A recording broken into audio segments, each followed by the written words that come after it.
How There are we go. I'm good. How you doing? you? Good. You look different without a mask on. Worse. Oh no, but no, no. It's just funny, I feel like with anyone you meet on video who you've never met in person, hmm it kind of just is that way. Yeah, absolutely. So, Yeah, the mask era has been good to me.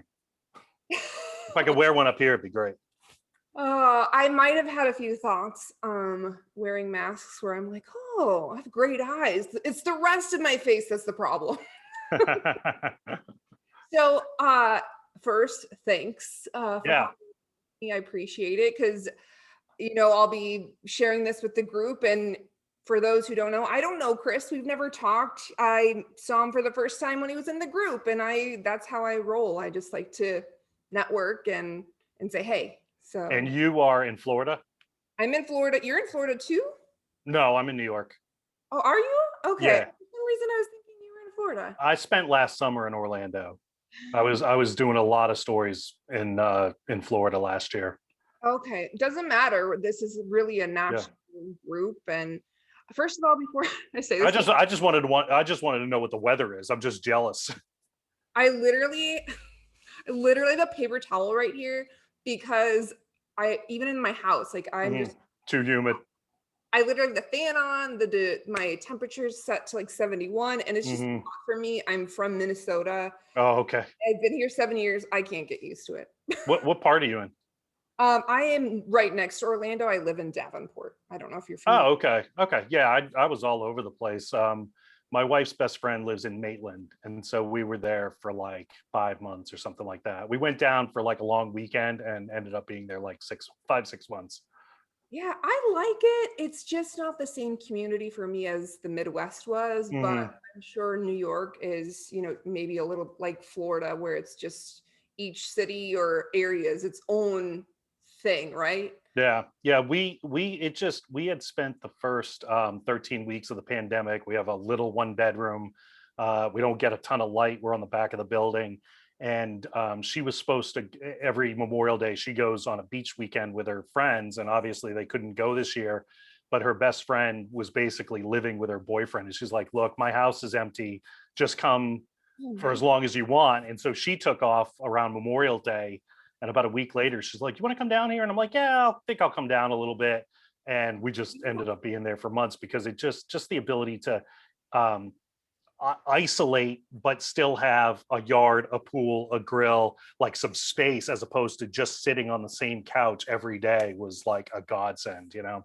Yeah, yeah, for sure. I feel that way. I feel trapped in my house though sometimes because Yeah, it gets so hot in the summertime. So I do feel like we're stuck inside more than right. we're able to enjoy it. But I kind of want to just start off by having you share a little bit about yourself, your Yeah, background, your it's favorite music. it's so funny because like you asked me to do this, and I will help anyone. I'm doing something for my high school next week. Oh, nice. I do stuff for Syracuse all the time, and this morning I was kind of like, making sure my headphones were around and all that, and I'm like, I have no idea what we're talking about. And I usually over prepare for everything, so this is really rare for me. So you really caught me on, like, I'm flying blind here. I'm a little nervous. Oh, don't be nervous. So I created this group for a couple of reasons. So I have been in TV news for 10 years and I'm kind of taking a break right now. hmm I'm kind of like you in the aspect of I really want to help anyone. And one of the biggest struggles for me, and I think for a lot of reporters, is just cultivating those sources and finding Yeah, great ideas so often. And I'm not an expert at it by any yeah. means, but I think there's room for improvement for everyone. And so why not create a group where we can help each other do that? And I'm also I've been out of TV news for 4 months, and I have learned more in 4 months about how maybe we can market ourselves better and hmm network better than I was kind of like in a rut before, right? Yeah. Oh, So no doubt. I think one of the biggest problems with TD people, especially, is we think we have no skills, right? You yeah. know, we can, you know, we can interview a few people and throw together a story, but that's not a skill, right? And then you start thinking about it and you're like, I make a million split second decisions every day. If I make the wrong decision, we really get screwed. So I have to make right decisions. I can write on deadline well. I can, spell I have people skills, and I make cold calls. So we do have a lot of skills, but you just don't realize it because you just think, oh, I'm just, whatever. I just work in TV. Yeah, and so many reporters, journalists, whoever get stuck in a rut in any job. And I think sometimes we just need that motivation to be like, there are other ways, keep going. You're doing a good job, especially right now in this environment. I think it's harder than ever. So Yeah. I, I guess, It's a great idea. I mean, when I saw your group and like it looks like you're working with lawyer clients and whatever to put them in contact, kind of scratching both. I mean, that's a brilliant idea to like, kind of yeah. monetize what we do normally and help people, get stories. I thought it was a good idea. Very, very good idea. I hope it's successful. Yeah, and to be completely transparent, so I left news in September. I have two very young children, Mhm. and I randomly got a job through a guy I met doing a story with 2 years ago. Really a godsend for me at the time because I was, out of work and struggling, with two little babies. Mhm. And he's like, I'd really like to start a PR department. And for me, like PR just sounds dirty, right? We've been, Right, right. I have morals. I don't want to be pitching crap stories. I don't want to be that person. And I was like, Mhm. maybe there's an angle we can do where I can really teach people because lawyers are good contacts. They can have good stories, but they don't know it. Right. And a lot of people don't know what a story is, which sounds so funny. And so just to be able to teach that, and if I have a good story, to share it. And so my overall goal for this, and I don't know if like I'll be doing this forever, um, Right. if I'll go back to news, because I really do love storytelling. But I think there is, an angle there where we can really help journalists come up with good content, teach them how to, think outside of the box, and at the same time teach the public that, this is what we're looking for, and teach them to develop their content too. But obviously this video is to, help reporters. And so if you don't mind starting at talking about like your background and Sure. that, whatever you're willing to share. Yeah, yeah, it's I could go back. I was born, and then no, when I was in high school, I'm from the Boston area. When I was in high school, I was trying to figure out what I wanted to do. I really loved science. I really wanted to be a space shuttle commander, and then I found out that you have to have 20/30 or better vision, so that was out. And then I thought, oh, I'll be a doctor because I'm a smart kid and I get good grades, right? And I watched infant skull surgery on PBS and nearly barfed all over the house. I was like, oh, maybe I won't be in the medical field. And I started thinking about what I like to do. And by happenstance, my family, every night when we ate dinner, we watched WBZ News in Boston and then NBC Nightly News with Tom Brokaw. And I love that. And I love the rapport that the WBZ team at the time had. They looked like they were having fun. I was very much into pop culture as well. And I love sports. Yeah. And so the more I kind of talked to my guidance counselor, I took aptitude tests or whatever. And I thought that I would like to do something in communications, possibly journalism. And I applied to a bunch of schools, and Syracuse was the one that I liked the best. And I got into the Newhouse School. And so I said, okay, I'm going to go there and I'm going to figure it out. I don't know if I'm going to be like a script writer for, sitcoms or what. But when I was there, I just got drawn to news and sports, and I did both throughout college. And really, the funny thing is like when I was coming out of school, I was literally, I mean, this is, 25 years ago.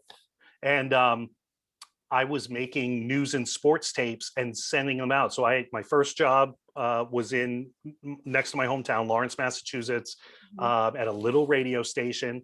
And I was the morning anchor. And every day I would get off work at noon. And for the rest of the afternoon, I would make VHS tapes to send to stations. And I went to the post office every day at 4:45, and I sent out news tapes and sports tapes and just figured whatever came along, I would go Yeah. do. Yeah. And the funny thing is I got a call from a guy who wanted me to be his anchor or like weekend anchor or morning anchor or something in Bismarck, North Dakota. And I was like, oh, sweet, I'm going to North Dakota to anchor. And the guy was supposed to call me back, and I never heard from him. So I called the station. It turned out he got fired the next day. Oh my god. So yeah, so I was like, oh, okay. So then I got a call from a news director in Jackson, Mississippi, who said, I'm looking for producers. Do you want to come produce for us? And I said, no, I know that I really want to be a reporter, anchor, whatever. I'm not really interested in producing. He said, okay, see you later. And the next day, his general manager called me and said, did you talk to my news director? And I said, yeah. And he goes, what happened? He said, you weren't interested? And I said, no, I said, I know I don't really want to produce. I do want to anchor and report. I'd be willing to try producing if it incorporated both. Yeah. And he was like, oh, great. We can make you either weekend anchor and weekday producer or vice versa. And I'm like, great, let's do it. I had been to Jackson, Mississippi. I had done like a Habitat for Humanity project down there. So I knew they had paved roads and running water. And I took the job sight unseen. And when I got there, they kind of pulled a bait and switch on me where they made me the morning producer 5 days a week No. and said, yeah, and said if I wanted to report, I was free after my shift ended at 8 o'clock in the morning. Any day I wanted to, I could throw on a tie and go report for the 5 and 6 o'clock news. Oh my gosh. Yeah. So because I You was really 20, cut your teeth. because I was 22 and young and stupid and had lots of energy, I did that for on Tuesdays and Fridays. I would go into work at 10:30 at night and work until 6:30 or 7 o'clock the next night. Take a 2 hour nap and go back into work. Mm. And during sweet, and I was quickly, like, not to brag or whatever, but I was quickly their best reporter. And so during sweep periods, they would take me off my show and make me report for the month. And then when sweeps were over, I'd go back to producing the morning show. And I did that for 2.5 years. They finally moved me to full-time reporting. And then I went to Birmingham after my 4th year, was in Birmingham for like 12 years as the lead nightside reporter. Wow. And about halfway through, I finally got a news director who loved me. And we had been sold by NBC. We were owned by NBC for about the first 6, 7 years I was there. And we got sold and they started chopping. And we got down to one sports guy. And my news director came to me, and anytime, in Birmingham, you got to cover Alabama and Auburn. And anytime there was a big news, a sports story that bled into news, I was kind of the guy who went. And my news director came to me and he says, hey, look, we're down to one sports guy. We've got to cover Alabama and Auburn equally. Do you want to do sports during football and basketball season in addition to news? And I said, absolutely. So that kind of rejuvenated my career after being in it for about a decade. Yeah. And so for my last 5, 6 years in Birmingham during football and basketball season, I would do news on Tuesday night, sports anchor Wednesday night, news on Thursday, high school football on Friday, college football on Saturday, off Sunday, Monday. So it was really interesting. And I got to go to a bunch of national championships. Yeah. And then in 2012, I got married. My wife was getting a job here in New York. And I moved up here with nothing, and some contacts that I had made over the years with NBC News Channel reached out, and I started freelancing for News Channel and MSNBC, and I've been doing it for 9 years now. I will say, I didn't even think about freelance before. It was always, who am I going to go work for? But freelance, I would say once you do freelance, there's no other way, right? It's a double-edged sword, and I am the type of person, I have friends who are really, really bold. Like, they will be working in a middle market and just be like, I'm moving to LA, I'm moving to New York, and they go and they make it work, and I am just not that person. I need like benefits, I need a job. Yeah. And honestly, if my wife weren't here and stable, it never would have worked. But like, I got here and I didn't know what I was going to do. I had been working in market 39 or 40 for more than a decade. I thought I had a good tape, but lots of people have good tapes, and I had some introductory, meet and greets at the various stations.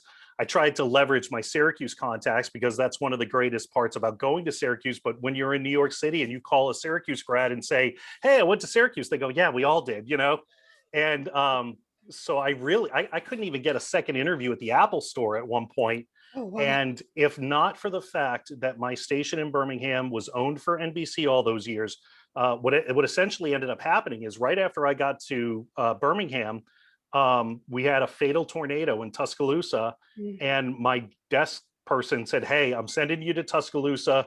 You're going to be reporting for News Channel." And I said, "What does that mean?" And they said, "You're going to do the stories for all the affiliates around the country until they can get their people down here." And I was like 26. And the biggest live shot other than what I did in Birmingham was in Market 90. And I was like, wow, okay. And so like that one day I'm doing Los Angeles, New York, Philadelphia and all that. And it kind of became a pattern. Every single time something big happened in the Southeast, NBC would send me in our sat truck. And until one of the news channel staffers could get to town, I did that. And I got to know the producers really, really well. Mhm. And so after being here for a while, one of my good friends called from Charlotte and she was like, "What are you doing?" I said, "I'm nothing. I'm sitting on the couch." And they had the Jerry Sandusky trial out in Penn State, Mhm. and they were down a reporter. And she said, can you go do this? And I did. I did it for like over 2 weeks, and I've been going since then. So yeah, I love it in the sense that I make my own schedule. If I want off, I'm off. If I want to work 90 days in a row, I work 90 days in a row. Um, but at the same time, it's, And you're you're part of the working team, but on. you're not part of the team. Yeah. Next year, I'm not going to get a watch for my 10-year anniversary. I don't have benefits. The staffers get, the primo assignments and things like that. So yeah, I never would have considered it either, but if it were not for my wife and benefits and whatever, I would probably need like 5 roommates to do this and whatever once until I got going. Yeah, yeah.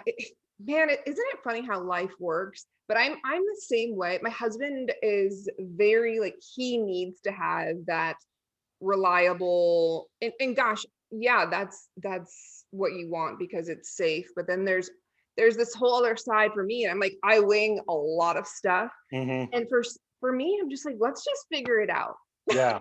And I don't know why I'm like that, but I've always been like that. And so once I started talking to a lot of freelancers, I was like, wow, it really kind of opens up your mind to not only like you can really create your own kind of world and schedule, but also um I forget where I was going with that, but oh, how things work. We know that there's correspondence like this all over the country, but we really don't know what that looks like behind the scenes, even Yeah. though I've been in TV for 10 years. So Right. Well, and if you're coming from a local situation in a market that doesn't use a lot of freelancers, it's hard to conceptualize, right? I mean, we uh, make resume tapes, we maybe get agents, we fight and fight and fight to climb a ladder.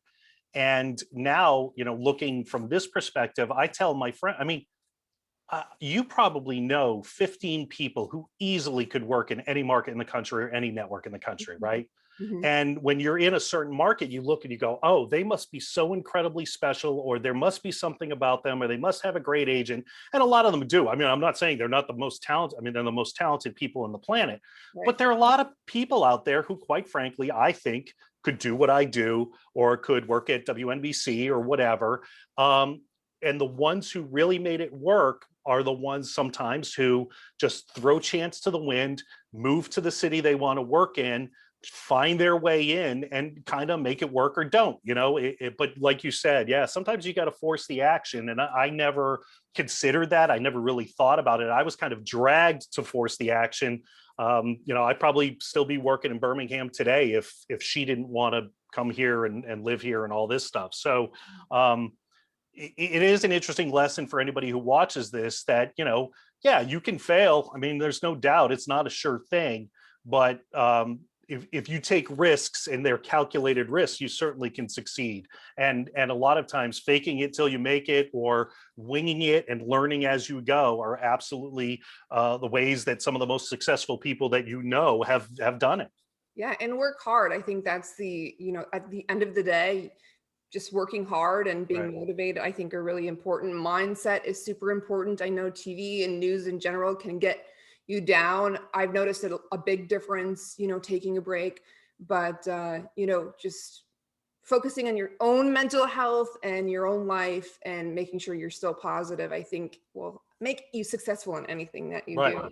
Right. So my question is, because there's a lot of young reporters in this group, Mhm. is being a correspondent everything that people think it is, which I know the answer is no. I really enjoy it though. At the end of the day, it's a job. Mhm, But the number of days where I go, man, I can't believe they let me do this is a lot, you know. mhm. Um, I just see everything and I travel everywhere. And the problem is 95% of it is pretty negative. When you work in a local market, you might get to do some really positive stories. And unfortunately, the nature of my work, I don't get to do a lot of positive stuff. Yeah. Um, so that wears on you.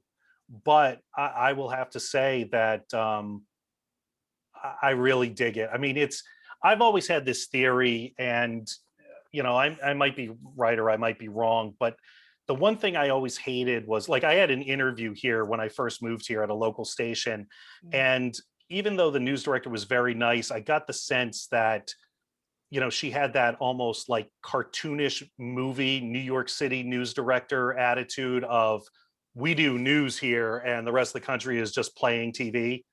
And in my experience coming up through market, I interned in Binghamton, New York, like market 150 something or whatever. Um, Jackson was 90, Birmingham was 40 or 39. I felt like the higher up in markets I went, the less I worked in a sense. Yeah. I When would you have have to less, agree. when you have less resource or fewer resources, you have to do more. Mhm. And so I come into this position where um, my producers log my sound 90% of the time for me. Other crews go out and get the vast majority of my interviews. They shoot their B-roll. A lot of times I don't even have to be there. So my task now is doing the best, if I'm live, doing the best live shots I can do and putting together the best tape packages I can do, and otherwise being as prepared. Like when I do Capitol Hill duty, I mean, it is like, because we could advertise a package on congressional action or the impeachment or whatever, but stations will be like, hey, can you talk about the Treasury Department doing this, like on a 3-minute notice? And I'm sitting there like Googling everything and having to get it out there. And so that's where my life has changed in a sense from when I was in local to now. But I just feel like when you get to this certain level, there's just so many more resources to backstop you. It's I always say it's the same job, it's more toys and more eyeballs, and there's probably a lot more pressure. But I also feel like people as a whole are more across the board talented, and you have a lot more support in doing what you're doing. There's much more of a team effort to go into everything. Yeah, that's really nice because I know I find it at a lot of local stations, there's this great reporter that everyone looks up to, or there's a great producer. And sometimes it's easy to fall down if you're not feeling motivated one day or that week or that month, to fall down to the weakest links standards. And maybe at that level, maybe that doesn't happen. I mean, what we see on TV is just outstanding. Yeah. They're very rare, or they're mishaps, it seems like, from the outside. When I came in, I my number one fear was working with grizzled network photographers. Yeah. In the movies or whatever, you have these old union guys who won't get up off their rear ends and they don't want to try. It could not be. I want to choke up talking about the photographers and audio guys and women that I work with, Yeah. because they are so professional and so talented, and they've seen everything, they've done everything, they're smart and interesting. One audio guy I work with, just he and his wife just produced a movie that just hit wide release. um, they're musicians. The best anecdote I could tell is when I first started, News Channel wanted me to go out to MetLife Stadium. It was when the NFL introduced their clear bag policy, Mhm. and they wanted me to get a hold of a bag from the Giants and shoot a 12-second stand-up for the piece. And so they dialed up one of the standby network camera guys and told him to meet me out at MetLife Stadium. and he shows up and he is setting up lights like he is lighting the Pope, right? Yeah. And or nightly news or whatever. And I finally said, "Hey, Tony, this is just a 12-second stand-up, man. You don't have to, you know." And he goes, "Hey, this is as important as anything I do on any given day. And this is what I have to do this afternoon. So we're going to make it look as good as we can." And I was just like, Yes. all right. And so it's really, if I ever made a documentary, I think I'd make a documentary on these people who are the shooters and audio techs, because they're just the best. That makes And me, I'm sorry, I interrupt after so after bad. years of dealing with people who just did not want to work in TV news, who, you know, just somehow fell into being a videographer or whatever and hated their life every single day, it's the most refreshing. Every now and then you run into one who's got a little bit of an ego or something like that, but like just so rare. You know, these people are the best. They really are. Yeah, I have just recently in the last couple months started following a few. I don't know if they're just freelance or they're with certain networks, but I love seeing the behind the scenes shots every day of how Mhm. many lights they have up and how many cameras they're shooting with. I think I follow one guy who does the Jane Pauley show or something like that, the CBS Morning, and he gets to work on a lot of features and Mhm. the lighting and the cameras. I am a geek when it comes to lighting and Yeah. cameras. And and so, and and they are too. I mean, when yeah. there's a new, you know, they've got B&H on speed dial. When there's a new Sony or Panasonic is coming out with something new, they're on top of it. They're all experimenting with drones and SLR cameras or mirrorless cameras now. It's just really inspiring. It's fantastic. And Yeah. you know, going back to what you said about younger journalists in this group, I mentor a lot of them. And even when I was in my last 2 years at Birmingham, our new ownership made everyone basically one man band. I didn't have to do it all the time. But as somebody who spent my entire career working with a photographer, you know, I was an old dog and I had to learn a new trick and I hated every day of it, you know. And so yeah, nothing but respect for people in smaller markets who are doing 3 packages a day or a package and 2 VOSOTs and running from story to story, shooting and editing their own stuff. There are people now who love it. They've been shooting their whole lives or editing their whole lives. But God bless them, because, Yeah. you know, I was an MMJ from the start, so really, yeah, it's tough. If you do it from the start, you kind of get used to it, I guess. But who, Nelly, you know, it's now now I have a it's a lot of bit, respect. yeah, it's a lot, but you really do have a lot more creative control. Mhm. But if you have a good photographer and you can work with them, that's great. Yeah. I feel like that's at my last station. I always say that I had a better reel and better stories at my last station because um, I was shooting more, but I also, when I did have a photographer, we worked so well together, and that just didn't happen at my last station, which is unfortunate. And I kind of got in that grumbly, Yeah. rut, and so the difference between the two is a lot, and I'm sure working with people who are passionate makes it easier to go to work every day too. It really does. And I'm the same way for most of my career. My first, like my tape coming out of Jackson was the best thing I had ever done, because I worked with this young guy who went on to become a multi Emmy winning photographer in St. Louis and now runs a huge freelance production company. And we were best friends too, which meant that some weekends we had to take a break from each other. Like he would just say, I won't see you until Monday. Yes. And because we were going out together 3 nights a week. And but he was so talented, and we were always, you know, you hear about these network guys, and not to say that we were like them, but like Les Rose and Steve Hartman, or you know, Boyd up at Care 11, and the guy he worked with, Steve whatever. um we were just like that. And I ended up winning an RT, at the time it was RTNDA. I won a fellowship for best news talent with less than 10 years of experience. And it was all because of this guy shooting and editing, you know? Yeah. And so in Birmingham, I was so frustrated with my tapes because I'm like, I'm getting worse, you know, but it wasn't that my skills were eroding. It was that my shooting and editing just wasn't great, you know? Yeah. And I think at this, eventually we'll get to, find the tips for the finding stories, but just kind of like one more comment, because I could Mm, talk all day about this stuff. yeah. But at my last station, I think I really was focusing and fell in love with doing better journalism, which Mhm. sounds funny, but before I just saw myself as a storyteller and a good videographer, and I really morphed into more of a journalist at my Mhm. last station, which I'm proud of because that's what we need. There is kind of this weird shift of entertainment versus journalism now, and I think we all need to focus on the journalism aspect too. But yeah, it definitely depends on what your focus is, but kind of working on both at the same time. Yeah, like um I always say to people, we have to understand we work in TV news. There has to be if entertainment isn't the right word, it has to be entertaining and yeah, in a respect. yes. And you can be entertaining doing excellent journalism by your storytelling, by your shooting, by your editing. We're always going to do a water skiing squirrel story. But when the rubber meets the road and there's a crisis in Texas where they don't have heat or gas or electricity, that's when we shine, and that's when we do really important work. And investigative reporters, we do really important work in between the water skiing squirrel story or whatever.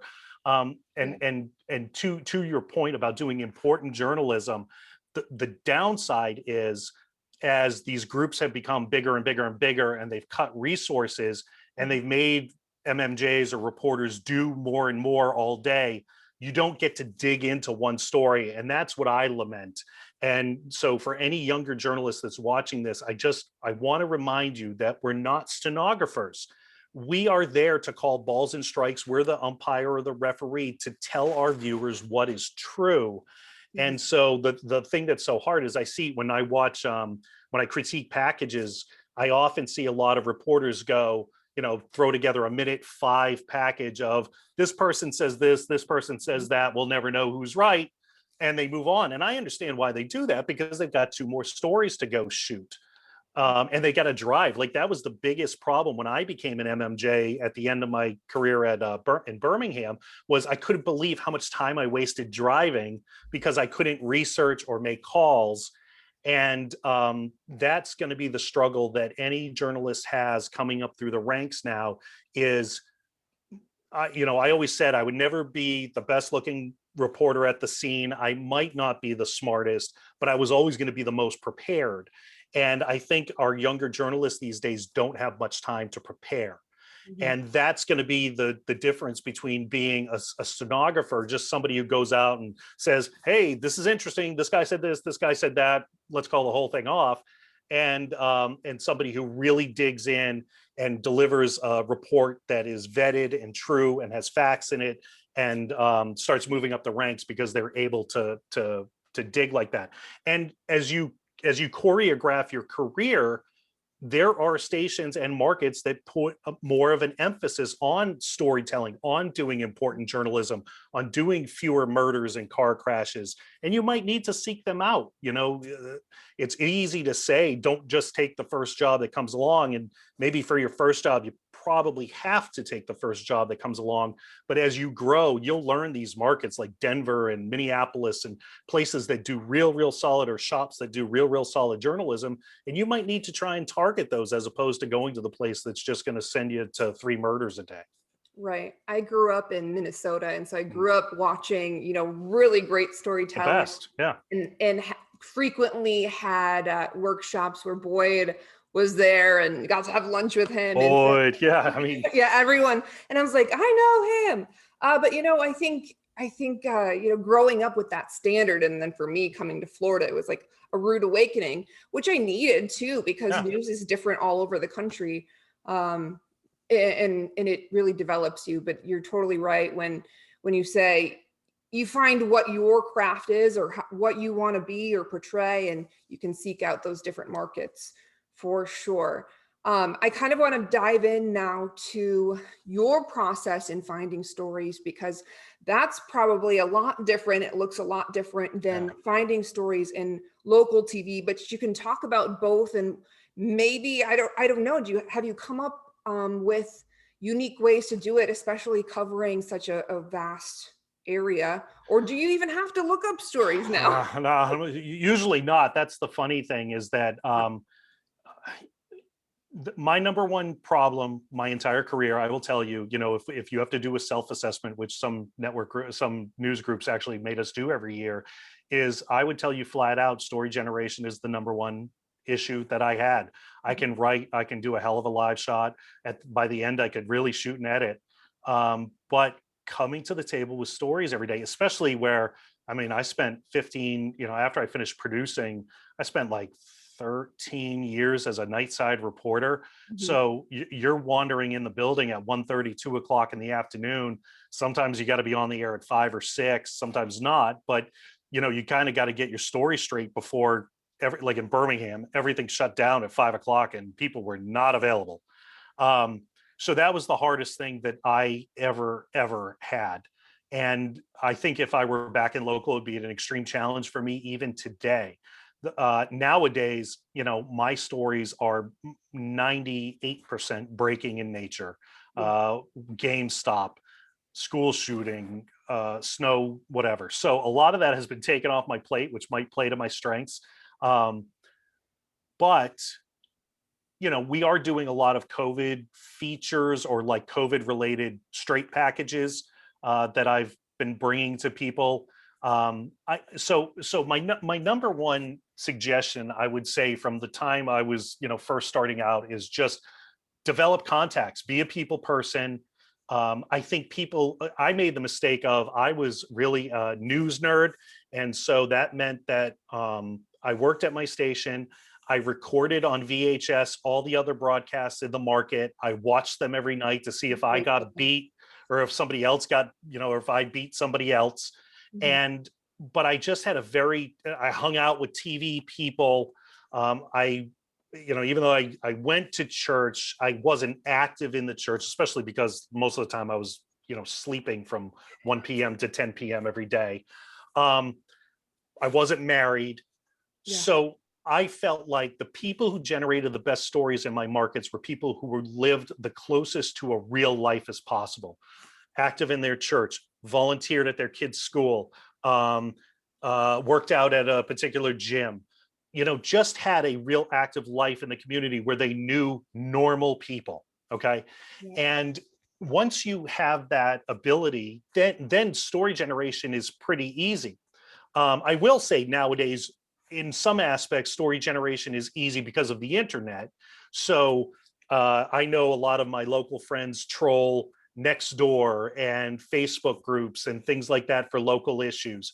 Um, for me, when I was kind of coming up, my skill was really just kind of like being friendly with officials and then their staffs.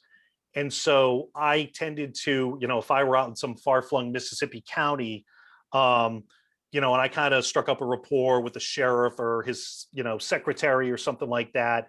Um, every now and then I could pick up the phone and just kind of be like, "Hey, what you got going on?" When I first got to Birmingham, we used to just comb all the far-flung newspapers from the markets that, from the towns that were like 30 miles out of Birmingham, and just seeing what little issues were popping up in their communities and then stealing those stories, and going and doing those stories. Um, by the time I left Birmingham, by the time I left Jackson, I was so tight with the police PIO that he would feed me stuff all the time. Yeah. And sometimes it's usually not the PIO; those are usually the worst people to give out information. But this guy just really liked me, and so he would give me stuff, or I would kind of try and confirm stuff with him, and then he'd tell me how far ahead I was of the other stations. Yeah. But usually with crime, it's usually like somebody else. I had one detective who was super, that I used to call a lot and just see what was going on, even if he knew of something in another town. But I just think living a normal life, being cognizant of what's going on around you, being curious, um, is a good way to do it. You work with attorneys, and people be familiar with this name. Guy Doug Jones was a senator from Alabama, just was defeated and left Congress. For years and years and years, I was really tight with him. He prosecuted the two living bombers of the 16th Street Baptist Church right when I got to Birmingham, and then after that, he went into private practice. And we had struck up a friendship during the trial, and then he was in corporate law, and he did like product liability stuff, which are all, I mean, faulty tires Right. and things of the insurance defense. So if he ever had anything interesting, he would give me a call, and we'd have a good story on the air, even if it didn't go the way that he always wanted it to or wanted to spin it. He was pretty honest with me, and we had a good relationship like that. Right. So I wish I could give you 9 bullet points of how to do it, but it's really Yes, yeah. just being aware of what's going on around you. And then the hard thing is I would keep track of them. I used to say 3 strikes and you're out. So when I pitch stories, I would pitch them 3 times, and if management didn't go for them, then I'd move on. But the thing that I think most management is going to look for is, can you turn it? Because Yeah. I can go in and say, hey, I think we should interview the president today and maybe talk to him about what he feels about Alabama. And they'd be like, yeah, that's great. He's never going to call us back. We would never get an interview with the president, and you're an idiot. So go home.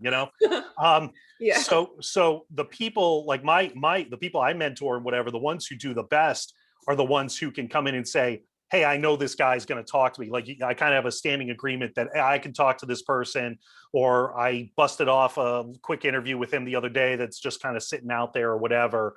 But that's the hard part. I mean, and it depends on your management. Like, I had times in Birmingham where, like, I literally wanted to go do anything else because a story would fall through at like 7:30, 8 o'clock, and my managing editor or EP would be like, all right, well, what do you got? You got to be on the air in an hour. And I'm like, Yeah, you're like, "Thanks." Yeah, now I think your producer's really going to have to rearrange things and pull something off the feed, because I'm not a miracle worker, and my name isn't Ann Sullivan. It's like, right, uh, right. you know, I would do that a lot too, kind of, and you don't have to necessarily set it up, or if right, you do set it up, I would tell my interviewees, I never get that right. The people you're going to yeah, talk to, I would say, uh, I would really love to talk to you at 10 today. It may not happen right, because something else may pop up, but just be on standby. And then that way I can right. tell my producers, I have this set up if this is what you want.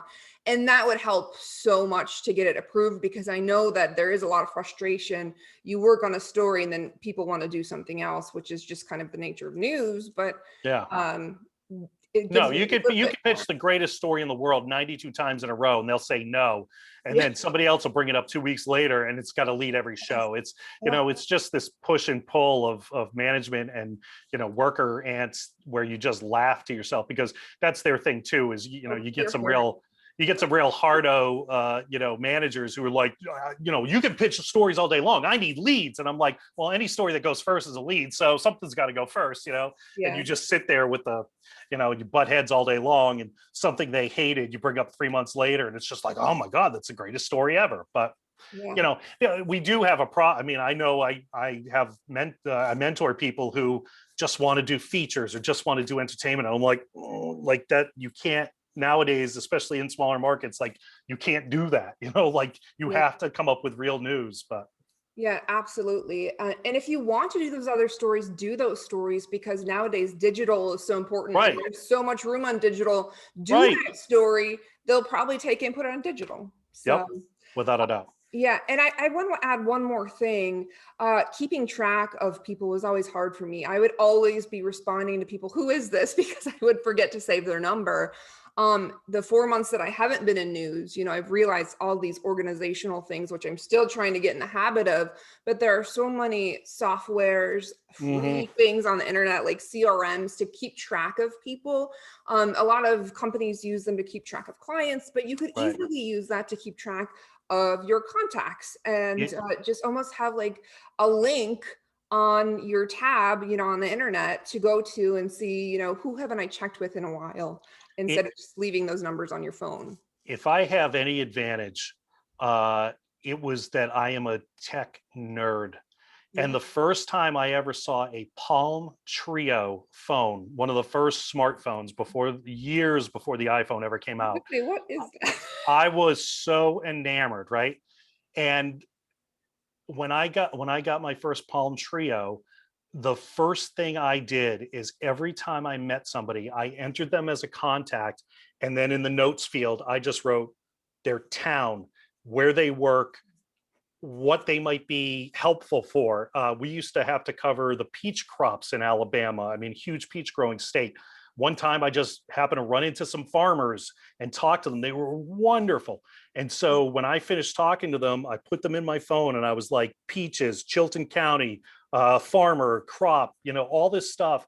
And Mhm. then I remember we got to a point where the whole crop was going to go under because of frost. And I was like, what was that guy's name? I wouldn't think of it in a million years, but I searched peaches, Chilton County, and I found the guy. And so I've been doing that my whole career. Now I use either just the contacts in my phone. I put notes in the notes file, and I think I told you earlier online, like I use Evernote for everything. I save everything.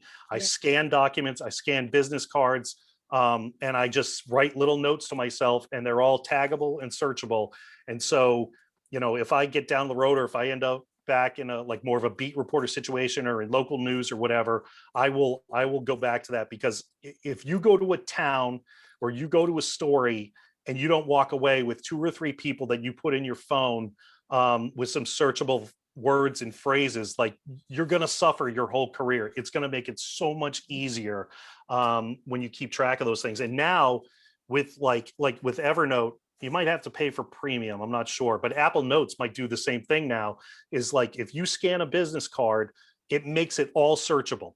Oh, And so you just need to come up with a keyword of like, where did I think of that guy, or bank, or robber, or whatever, and it will pull those things up. And it's I joke with people I mentor, because I'm like, you have it harder, but you have it so much easier, because all the world's knowledge is on this device in your pocket, and you can look it up. When I first started working, like we had stories in Birmingham that were long running stories, like Eric Robert Rudolph, who did all the abortion clinic bombings and the Olympic Park bombing, right? mhm. We always had to be ready for him to be captured.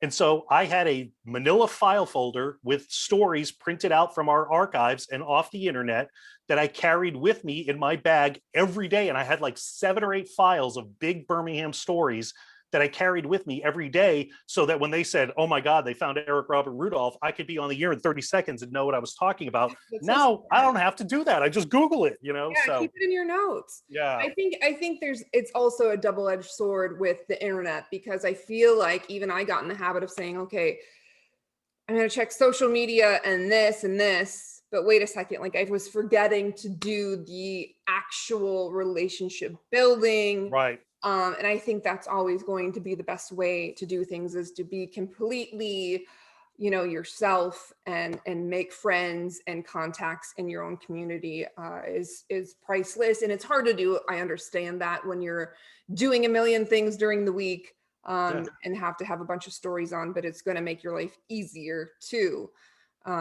So yeah, I think that's a great tip to keep track of your sources. That's for sure. I don't know if you want to share your contacts so people could reach out to you if they are looking to, have a mentor or have additional questions. Yeah, always happy to help. Probably, the two easiest ways to reach out, are through Twitter. It's just at Chris Pallone, Pollone, and my email is just chrispallone@gmail.com. Okay, perfect. And then I'm going to end this.